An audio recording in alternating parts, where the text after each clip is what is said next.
Hello and welcome. This is Nationwide on the network service of the NTA. We are broadcasting live from Abuja. I am Chinenye Nwoye. Do not forget that you can follow this news broadcast live on our website at www.nta.ng/live and on all our social media handles displayed on your screen for update. Earlier on, there was a disruption at the People's Democratic Party's national headquarters in Abuja. Our political correspondent, Timothy Yusuf, witnessed it all and is here in the studio with me to tell us more about the incident. Hello, Timothy. Please tell us what exactly transpired. Well, it all started this morning until the better part of this afternoon. Two factions are laying claims to the leadership of the party. One is the Kabiru Tanimu Turaki-led NWC. Kabiru Turaki NWC is a product of the Ibadan Elective National Convention last Saturday. And then before the convention, some other aggrieved parties who were not in support of the convention pulled out of the party, forming a parallel NWC led by Abdurrahman Mohammed.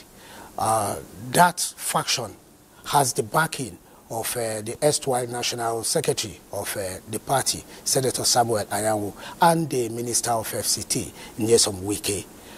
Unfortunately or fortunately, both parties or both factions scheduled their organs meeting for today at same time, same venue. That is the Wadata Plaza, headquarters of the PDP National Secretariat. The Abdurrahman Mohammed-led faction scheduled a BOT, that is Board of Trustees meeting, and later National Executive Committee meeting, NEC, for today. While the Kabiru Turaki-led NWC scheduled their inaugural NWC meeting with some leaders of the party also for today. And incidentally, the Abdurrahman Mohammed-led faction occupied, or the faction was the first to occupy the national headquarters this morning at about a few minutes past 10 o'clock in the morning. And later on, the Kabiru Turaki-led faction came in along with two governors, that is the governor of Bauchi State and his Oyo State counterpart, Sheyi Makinde. They were resisted from gaining access to the secretariat. Eventually, they had their way, and the whole situation got chaotic with security agents tear gassing everyone there. And after a while, the minister of the FCT also drove in. But for the number of hours that he remained at the party secretariat, he remained seated in his car all through. For some of the disruptions being witnessed, not that the party officials were actually engaged in fighting, but then some youths or supporters of both factions took advantage of the situation to cause commotion, and that necessitated the intermittent tear gassing of the people around. And eventually the FCT minister left after some hours. Few minutes later, the faction loyal to him also left, but then that of the Kabiru Turaki remained. And they later told us that, or told the media that they had taken over affairs of the party, and that all is calm and nothing has changed, and they are in power. But then, few minutes ago, the Samuel Anyanwu faction, that is the Abdurrahman Mohammed-led faction, issued a statement ratifying the expulsion of three governors: the governor of Bauchi, Senator Bala Mohammed, Oyo, Engineer Sheyi Makinde, and Zamfara, Dauda Lawal, along with the chairman that emerged from the Ibadan Convention, Kabiru Turaki SAN, and then the secretary that also emerged from the convention, Ambassador Tofik Arakpaja, and a few others for anti-party activities. So then, as at the time I left the national headquarters of the party, calm has returned, except for the presence of diminishing security agents around there to maintain a breakdown of law and order. So that is all for now. Okay. Thank you so much, Timothy Yusuf, our political correspondent there, giving an account of what transpired at the PDP's national headquarters in Abuja today. Thank you for your time. Thank you. Now, following the tragic abduction of schoolgirls from Government Girls Comprehensive Secondary School, Maga, in Kebbi State, the community is still grappling with fear and uncertainty. The attack, which also claimed the lives of school vice principal, has left deep emotional scars on residents, especially parents of the abducted students, who now cling to hope for their safe return. Correspondent Abdul Jalil Mohammed Bawa reports. The abduction of students from Government Day Comprehensive Secondary School Maga in Kebbi State has thrown the entire community into deep sorrow and fear. Since the tragic incident, life in Maga has come to a near standstill. The usually lively town now wears a somber mood as families, neighbors and community leaders remain in shock. Honestly, we are still in fear. Since yesterday, we could not sleep. May God come to our aid. The wife of the deceased vice principal could not hide her pains, while parents of the abducted schoolgirls remain hopeful, yet deeply worried, clinging to prayers and any sign of good news. I will forever remember my husband, especially the way he's taking care of me and my children. We are calling on the state government to please offer scholarship for the children of my brother. We are begging the state government and the federal government, please, they should come to our aid and rescue these children. Because I believe the federal government can do it. Community members gather to offer support to affected families as they anxiously await updates from security operatives. Security agencies, including the military, continue to comb suspected hideout in and around the areas as part of intensified search and rescue effort. Their presence in Maga has provided a small measures to reassurance, but tensions remain high. As the day passes, Maga stands strong in grief, a community bonded by faith, pain, and a shared hope that its daughters will be rescued and return home safely. In Maga of Dankuwasagu local government area of Kebbi State, Abdul Jalil Mohammed Bawa, NTA News. The Senate is urging Nigeria's armed forces to immediately recruit at least 100,000 personnel to tackle insecurity in parts of the country. It is also to set up an ad hoc committee to look into the funding, expenditure and outcome of the Safe School program. These and other resolutions were adopted following a motion on Monday's abduction of 25 students of Government Girls Comprehensive Secondary School, Maga, in Kebbi State. Senate strongly condemns the heinous act and sympathized with families of the victims. So the entire country, we want the country to be safe for all Nigerians.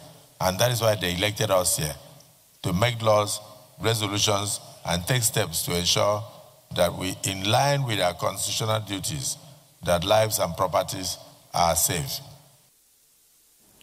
Relatedly, Senate mourns the murder of Brigadier General Uba and other military personnel on Monday in Borno State. The Chief of Army Staff, Lieutenant General Waidi Shaibu, has directed troops of Operation Fansan Nyama to intensify efforts in securing the release of students abducted from Government Girls Comprehensive Secondary School, GGCSS Maga, Kebbi State. In a statement by the Information Officer, Operation Fansan Nyama, Captain Nyama David Adeusi, says the Chief of Army Staff issued the directives during an operational tour to the state. Addressing frontline commanders and troops, General Shaibu charged them to conduct intelligence-driven operations and maintain relentless day and night pursuit of the abductors and engage local vigilantes and hunters, describing them as critical partners in the operation. He urged them to leverage their knowledge of the terrain in collaboration with troops to locate and eliminate the criminal elements.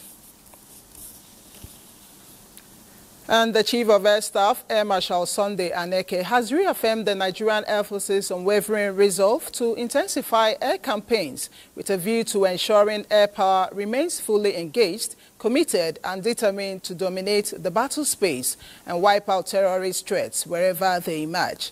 A statement by the Director of Public Relations and Information, Air Commodore Ehimen Ejodame, indicates that this was during his operational visit to the NAF base in Maiduguri, where he reiterated that the NAF is strengthening synergy with ground forces, widening precision strike operations, and expanding intelligence-driven missions to deny terrorists any freedom of action across the theaters of operation.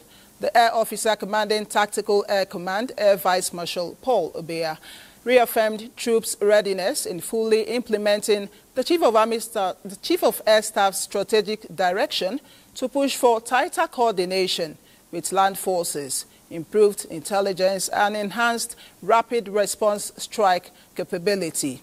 Addressing frontline personnel, Air Marshal Aneke lauded the resilience, courage and professionalism of the air components of Operation Hardin K and the 105 Composite Group, describing them as a driving force in the fight against insurgency and terrorism. The Air Chief, who paid a courtesy visit on the Governor of Borno State, Professor Babagana Umar Zulum, commended Borno model of community-based stabilization and acknowledged the government's consistent support to NAF's operations, particularly through logistical interventions and strategic land allocations that have enhanced the service's posture in Maiduguri.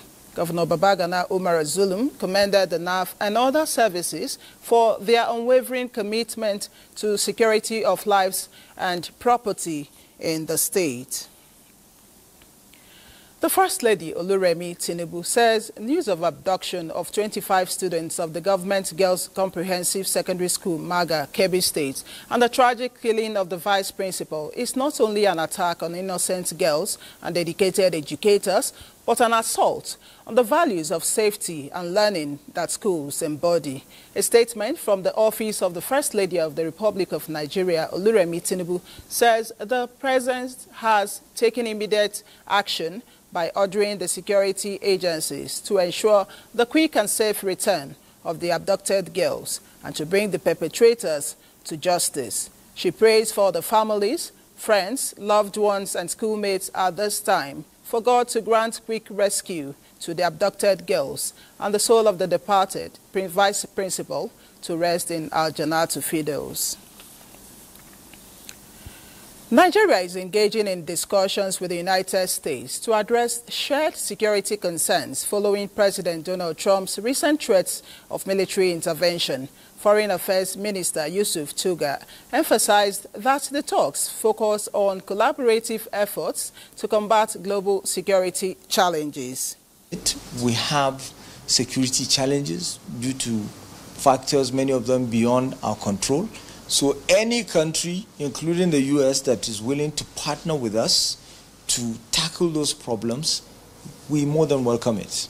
But Nigeria and Nigerian security and Nigerian troops, Nigerian military has to be the one to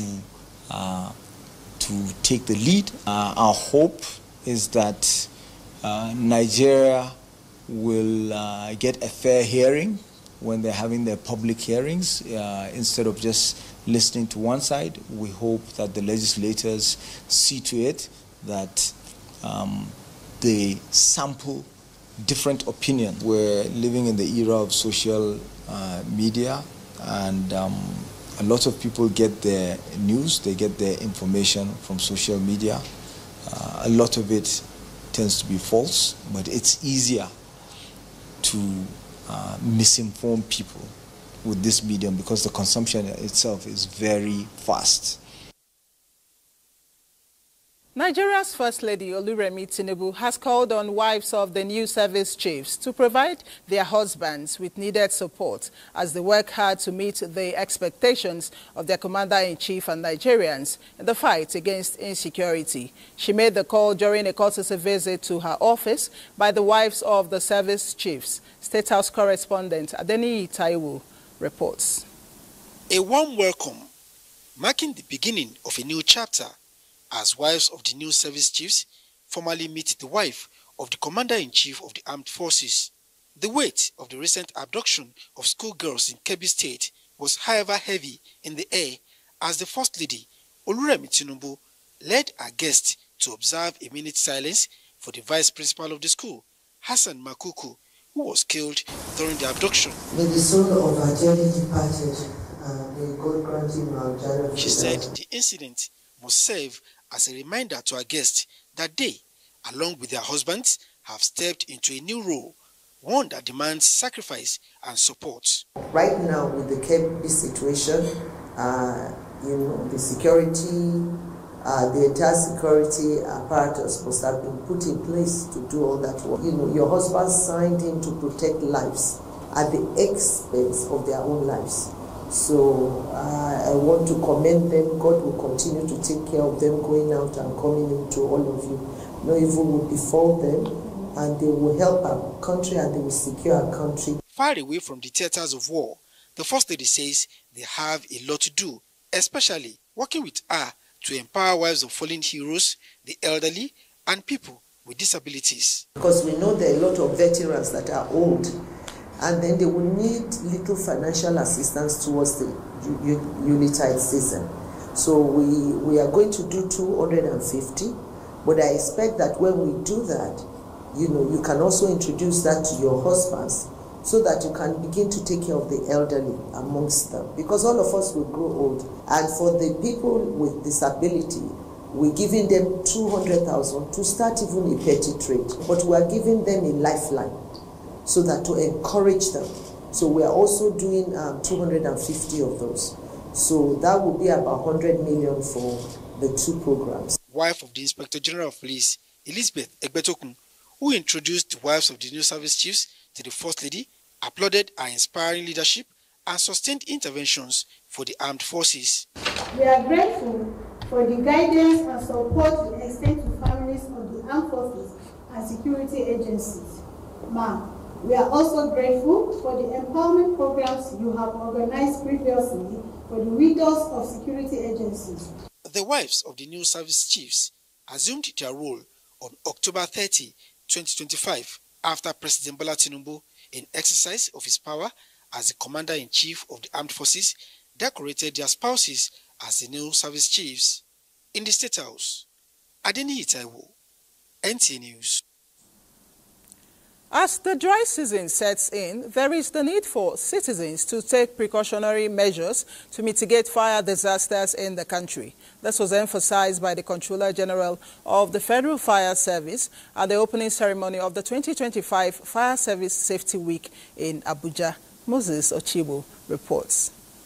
Fire, a guest no one wants to welcome, that creeps in when you least expect. But what measures can be put in place to mitigate this unwarranted guest? The center of discussion at the opening ceremony of the 2025 Fire Service Safety Week.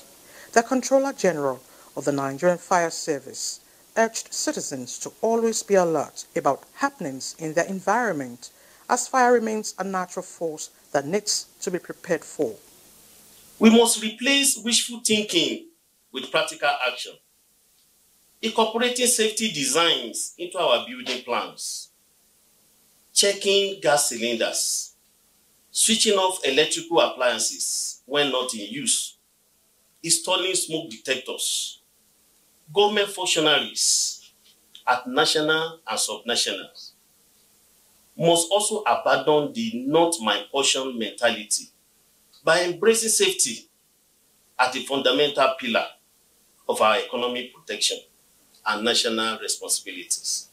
Activities lined up include enlightenment programs across the country, market inspections, drills, and public demonstration on fire emergency and response. This is Nationwide on the network service of the NTA. Comfort Ayim in our Enugu Network Center is standing by to get us the next set of reports. Hello, Comfort. You're on. Hello, Chinenye. Good afternoon and welcome to Enugu Network Center. As the dry season sets in, the Federal Fire Service Enugu State Command is taking a proactive stance with an urgent call on Nigerians to build a culture of fire safety and develop the mindset of collective ownership.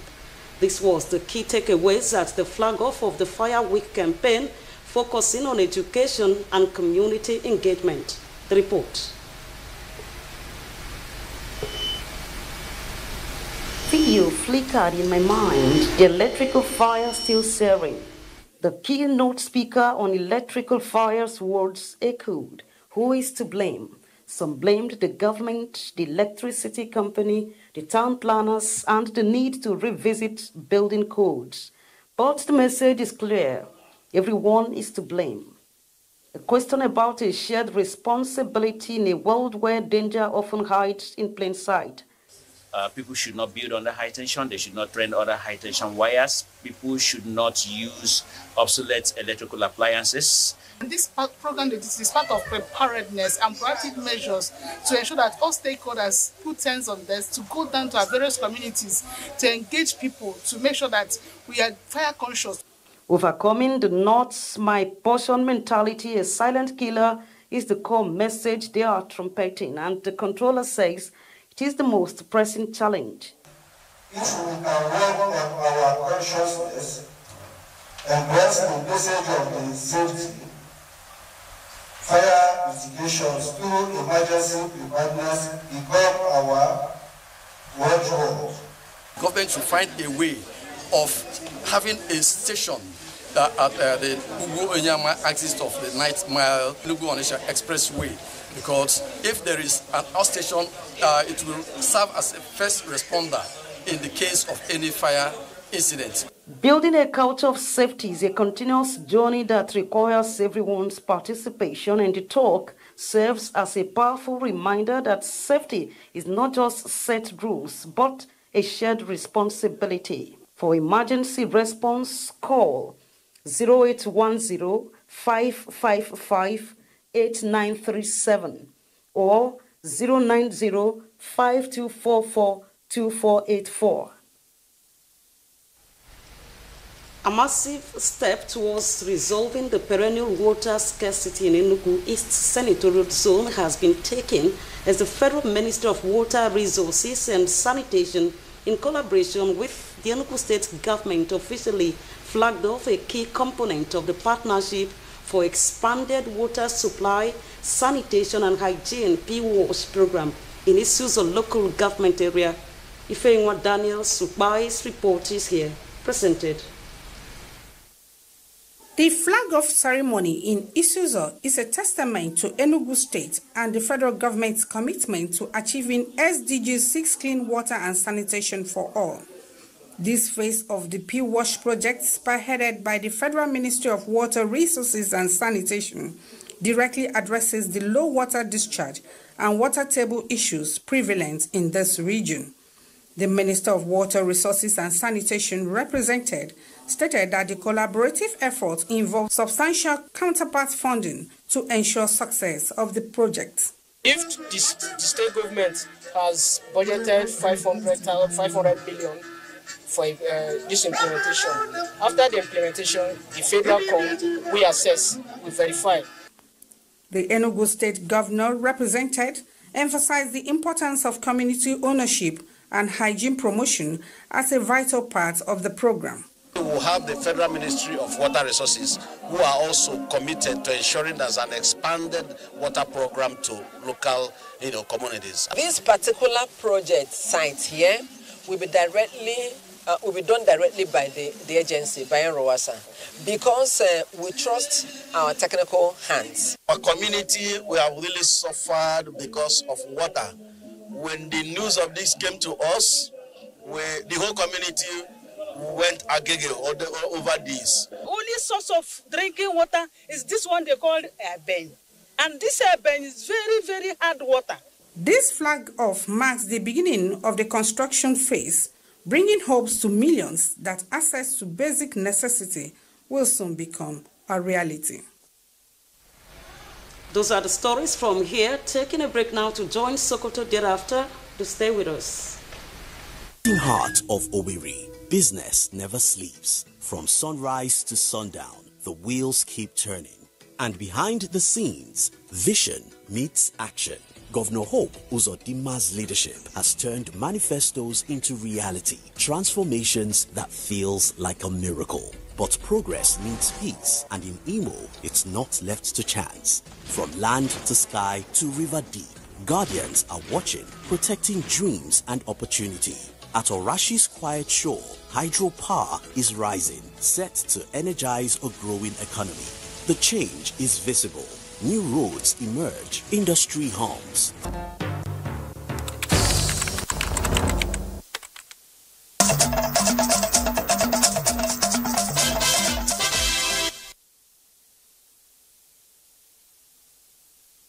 Welcome to Sokoto on Nationwide.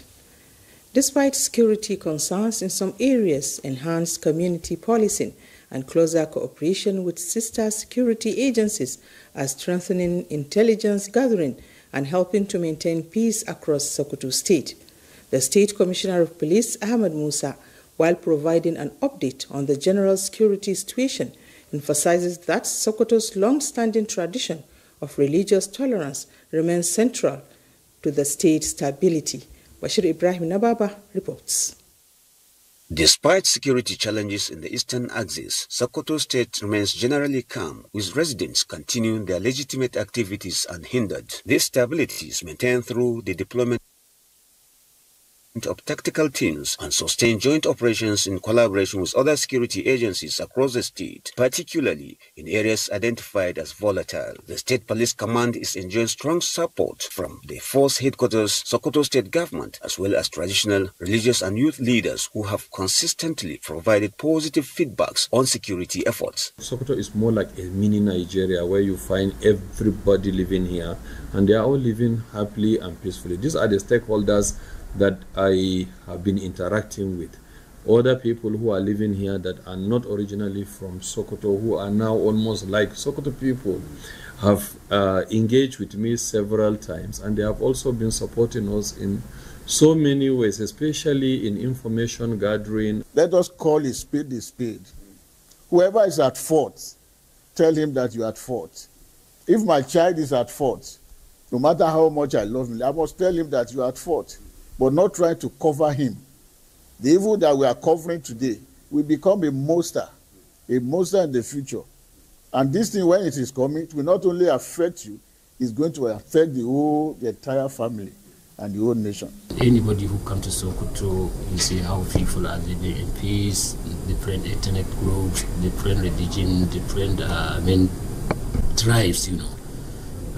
As we are already know, Sokoto used to be the most peaceful state in the country. Even now, it's one of the most peaceful despite all these challenges we are facing. With heightened security measures in many communities to safeguard lives and property, Sokoto State continues to be peaceful and remains a home for all Nigerians, regardless of their diverse backgrounds. From Sokoto, Bashir Ibrahim Nababa, NTA News. The Director General of the Nigerian Television Authority, Comrade Abdulhamid Salihu Dembos, says the NTA remains committed to celebrating and preserving the cultural identity of Nigeria's diverse communities. He gave the assurance at the 2025 Annual Cultural and Traditional Festival hosted by NTA's Sokoto Network Center in collaboration with the Sokoto State Ministry for Local Government and Chieftaincy Affairs. Abdullahi Umar Ilalu has more. The 2025 Cultural and Traditional Festival drew cultural troupes, traditional institutions, government officials, artists and residents from across the 23 local government areas in a colorful exhibition of heritage and the revered traditions of the Sokoto Caliphate. Music, dance, crafts and pageantry brightened the arena, portraying unity in diversity and renewed efforts to preserve the cultural identity of the state. Representing Governor Ahmed Aliyu, Commissioner for Local Government and Chieftaincy Affairs, Ibrahim Dede Adare, reaffirmed government's commitment to safeguarding cultural values and promoting unity in a strategic tool in confronting national challenges. We are trying to revive and to bring forward for the younger ones to understand and to inculcate what we have as a culture in the state. Director General of the Nigerian Television Authority, Comrade Abdulhamid Salihu Dembos, represented by the Zonal Director, NTA Sokoto Network Center, Umar Bakari, says the annual Cultural and Traditional Festival underscores NTA's commitment to promoting the heritage and values of communities across the country. This goes along when telling that there's need for peaceful coexistence. Sokoto now is a case study for other states to emulate. The Sultan of Sokoto, represented by the Deng Ian Sokoto, Aminu Bala Sokoto, assured the Sultanate Council's commitment to sustaining the cultural identity of the people. Participants described the festival as a unifying platform that reconnects communities with their roots while promoting mutual understanding and cultural pride. Yabo local government emerged overall champions of the 2025 Cultural and Traditional Festival, while Kebe, Ilela and Bodinga also took home honors in various competitive categories. In Sokoto, Abdullahi Omar Ilalu, NTA News. And that's it from here. Back to Abuja studios for the continuation of the news. Asmau, there in our Sokoto Network Center, we thank you so much. Nigeria's First Lady Oluremi Tinubu has called on government agencies, the civil society, parents, and other stakeholders to work together towards creating a protective environment where children can feel safe to thrive. In her message marking 2025 World Day for the Prevention of and Healing from Child Sexual Exploitation, Abuse and Violence, with the theme, Strengthening the Protection of Children Against Sexual Exploitation and Sexual Abuse Through Evidence-Based Policy Making, the First Lady says the theme is a reminder that protecting children and ensuring that they grow up free from fear and harm goes beyond words and good intentions, but demands informed action, guided by accurate data, research, and sound policies. Commissioners for Women Affairs nationwide are being groomed to cascade the domestication and implementation of women economic empowerment policy at subnational level. This came to the fore during the inauguration of WE Committee of Practice by the chairman of Nigeria Governors Forum, Abdurrahman Abdulrazak, to share ideas and track performances of initiatives. Abubakar Akwanga reports. It has been 20 years since the Benjin Plan of Action was announced for the empowerment of the girl child and women, adequate funding and parenting of minors. As part of our ongoing commitment, the Nigerian Governors Forum has integrated the Nigeria for Women program into state-level plans and priorities. This initiative stands as a testament to the transformative power of strategic partnership between governments and development partners. Now the push seemed to be tough at the center, and the Nigerian Governors Forum Gender Department is pulling the trigger for a widespread implementation and influence across states. What we can do with the states is to make sure that the policy aligns with the reality of that state, so that whatever initiatives you're going to be putting forward would be initiatives and solutions that would best suit your state. Women Affairs Commissioner nationwide are here on a capacity building of the practice of committee through peer review, innovative ideas and collaboration that will discourage social and economic exclusion. By requesting that the Nigerian Governors Forum support us on a few study tours, particularly to places like China, Taiwan, Thailand, Brazil, Rwanda, for learning experiences that will be stepped down to the grassroots. This is coming as the WE policy is gaining momentum and advancing the cause to bridge the gender gap and address vulnerability through partnerships and adaptation of evolving trends. In Abuja, Abubakar Akwanga, NTA News. Speaker of the House of Representatives, Tajuddin Abbas, has assured Nigerians of a comprehensive review of the Electoral Act 2022 to reflect the wishes and aspirations of all. The Speaker gave the assurance while reacting to an observation about the electoral law raised on the floor of the House by Representative Ifeanyi Uzokwe under a matter of personal explanation. The impression that people have outside is that INEC must be present in conventions and congresses of party. But it is not in our law. We already agreed, both the Senate and the House will take a day and it will be done concurrently, all the amendments. So unless if the amendment did not capture what you are saying, then you can come later under privilege to highlight. Meanwhile, the House at Tuesday's plenary passed for second reading a constitution alteration bill seeking to reduce the age limit for election into the Senate and office of the governor. Today, to be a senator or to be a governor in this country, you need to attain the minimum age of 35, giving a 10 years gap in between. So, Mr. Speaker, it further proves that if a member of this House at 25 years spends 2 terms in the House of Representatives, it will be 33 years, and he will still not be qualified to go to the Senate or to become a governor. So I think that this Honorable House should look into it, and we maintain the gap between the office of the governor and Senate, as it were, and that of the House at the 5 years that it has always been. So this bill is seeking to reduce the age from 35 to 30. The Federal Road Safety Corps FRSC, Delta State Sector Command, has officially flagged off its 2025 Ember Months campaign with a town hall meeting. The event themed Take Responsibility for Your Safety, Stop Distracted Driving. Joy Obiazikwo reports that the meeting brought together key stakeholders, drivers' unions, National Union of Road Transport Workers, NURTW, the Red Cross, and representatives from various sister agencies to deliberate on safety strategies during the festive period.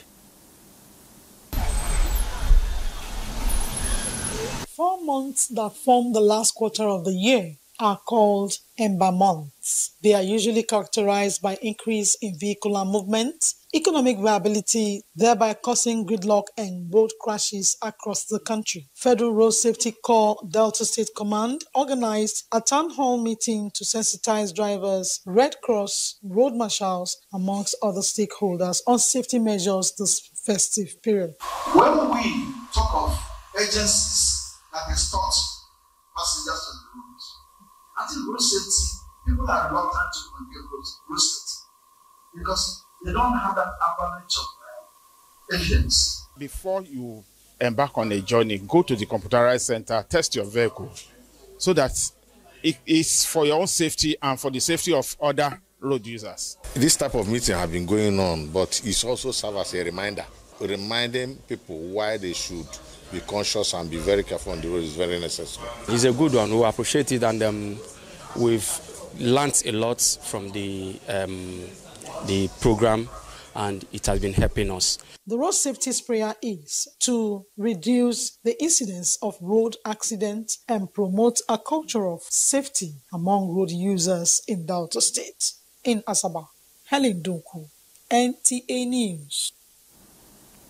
I will now join Helen Dunku in Asaba to speak more on the FRSC Town Hall meeting and to also tell us what FRSC is expected to see after this meeting. Hello, Helen. What more can you tell us?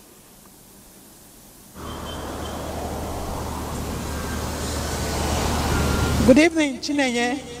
Asaba, which is the next neighbor to commercial city of Onitsha, the commercial hub of Nigeria, usually witnesses increase in road movement, vehicular movement, and it is also a huge task for authorities this period to contain activities on the road. Next beside me will be meeting the Federal Road Safety Sector Commander Joyce Nenaya Alexander, which will give us more insight to other modalities they have put in place to have a hitch-free Yuletide on the road. Yes, we've started with public enlightenment. We started on a town hall meeting calling all stakeholders together, and then we went forward on a roadshow, a motorcade. We've been visiting different people, different media houses, calling on sister agencies. As we are doing it in Asaba, it's been replicated in all our component commands within Delta states. Now, from the public enlightenment, we're entering into the operation itself, Operation Zero. We are starting. Of course, we have people who are mobilized. We have up to 1,300 people who are there, both regular marshals and special marshals, and what we call first responders. They are on ground to do what needs to be done. We are also instituting mobile courts at that period, where we'll be instituting special patrols, intervention patrols, and we are going to make sure that people do what they are supposed to do.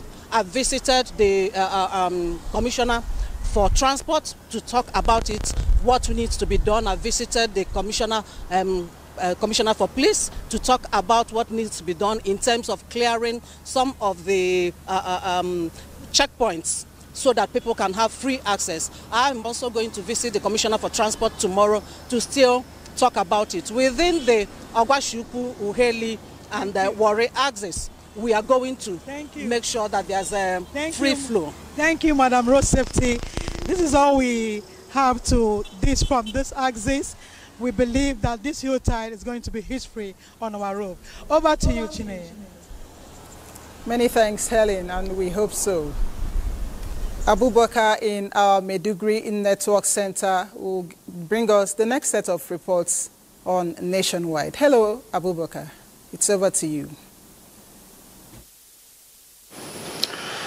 Certainly, Chinenye, it's nice to see you.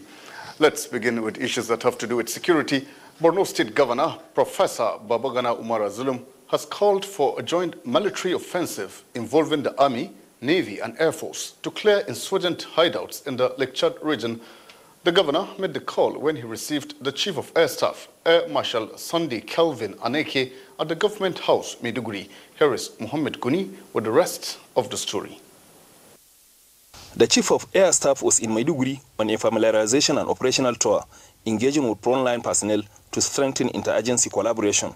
Governor Zulum identified the Lake Chad Islands, known as the Tumbus, as major safe havens for Boko Haram and ISWAP fighters, and stressed the need for a coordinated, full-scale operation to finally end the security challenges. As the Governor of Borno State, I want to assure you that under my distinguished leadership, I will continue to provide the needed commitment and political will to partner with you with a view to ending this crisis.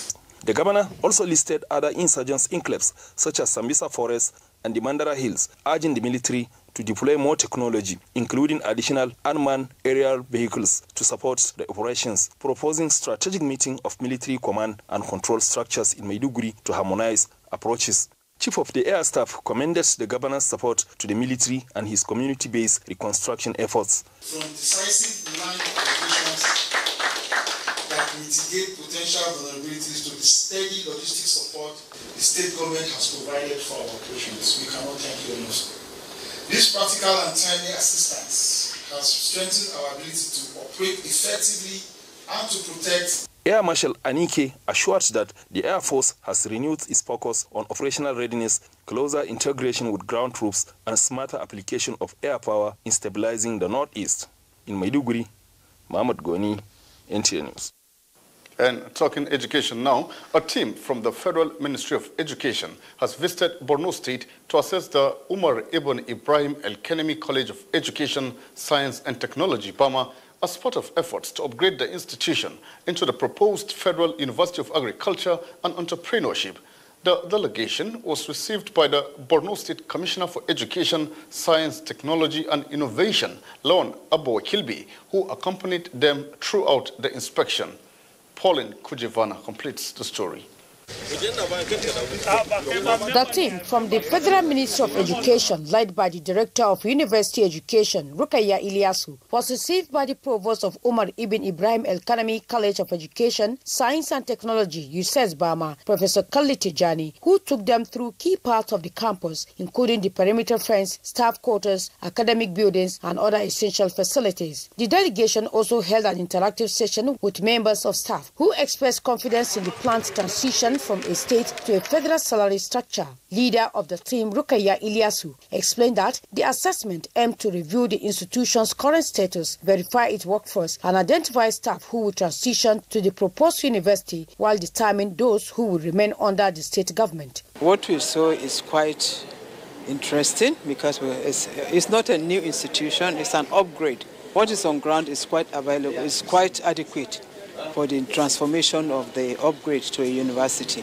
Both the Commissioner, Lawan Abawa Kilby, and the Provost, Professor Khalid Tijani, described the development as timely and encouraging. The team later visited the Shehu of Bama to brief him on the federal government's plans for the town. During the trip, Commissioner Wakilby also stopped at one of the IDP camps in Bama, where he highlighted the state government's progress in reducing the number of out-of-school children caused by the insurgency from 2.2 million in 2019 to about 800 today. In Maiduguri, Pauline Kujevana, NTA News.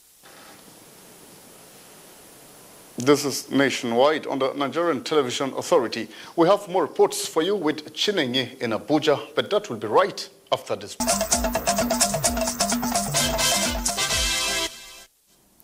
Many thanks for staying on. President Bola Tinubu congratulates the lawmaker representing Akoko Southeast and Southwest Federal Constituency of Ondo State, Adeboyega Adeferati, on his 60th birthday. President Tinubu describes the lawmaker as a patriotic Nigerian who has made significant contributions to national development and democratic consolidation. In a statement signed by the Special Advisor to the President on Information and Strategy, Bayo Onanuga, President Tinubu highlights Adeferati's decades of service as a teacher, banker, and politician, which have combined to foster industrial harmony between government and labor unions. President Tinubu also acknowledges Adeferati's advocacy for stronger legislative interventions. And President Bola Tinubu has expressed deep grief over the passing of Chief Dan Abwese, a veteran journalist, prose stylist, author, and co-founder of Newswatch Weekly magazine. Abwese, who was the Awontun of Agila Town in Ado, local government area of Benue State, died on Monday at the age of 81 in Lagos. In a statement signed by Bayo Onanuga, Special Advisor to the President on Information and Strategy, President Tinubu described Abwese's death as a profound loss to Nigeria's media industry and the country as a whole. The President noted that Abwese, alongside his colleagues at Newswatch, helped pioneer a new era of investigative and interpretative journalism in Nigeria, transforming media practice and setting standards for ethical and courageous reporting. President Tinubu said Abwese's legacy will be remembered for shaping public opinions, strengthening democratic discourse, and inspiring a generation of media practitioners. He joined his family, the media community, and the nation in mourning, praying that Abwese's legacy continues to guide the noble calling of journalism in Nigeria. And the Minister of Information and National Orientation, Mohammed Idris, has expressed deep sadness over the passing of Mr. Dan Abwese, a foundational pillar of Nigeria's contemporary journalism and a tireless advocate for a free press. In a statement, the minister described Abwese as a titan of truth whose legacy formed the foundation of enlightened public discourse by co-founding the trailblazing Newswatch magazine, which became a defining institution in Nigeria.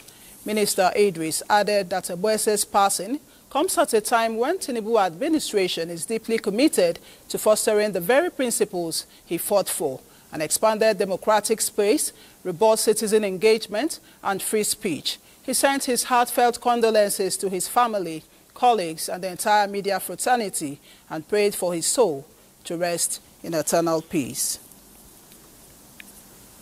It was a day of quiet reflection and profound emotion as the book, Dear Loving Mama, gathered literary enthusiasts, friends and family in Abuja.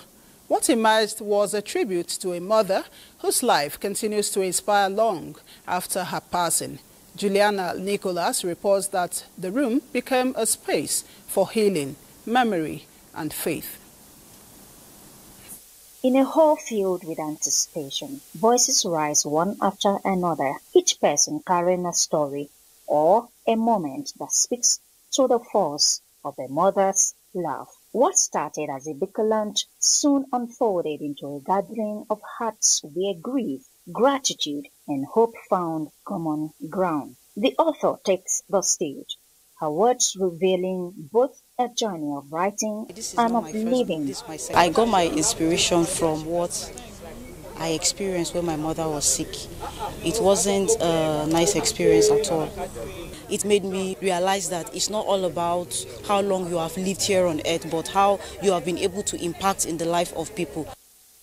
The book reviewer delves into its pages, the work written with a blend of reflection. The book is about the need for us to live in love, irrespective of our religion. And I also see that the book will be useful for our policymakers. Let's see the need to invest more in our health systems. For the author's father, speaking of his late wife, his reflections on how the book has helped him make peace with his pain. She was wonderful. In fact, how my wife went about with her children, Rachel, Ruth, and Raphael, as if she knew she was going to part so early. If by responsibility in the house, running the affairs of the house, I don't feel it. My pains is the vacuum that has been created, not seeing her. And as the event draws to a close, a quiet message settles over the room, a reminder that kindness and love are the truest legacies we leave behind, for no one can predict when time will call us home. In Abuja, Juliana Nicholas, NTA News. And that is nationwide for today. We thank you so much for being a part of it. I am Chinenye Moe.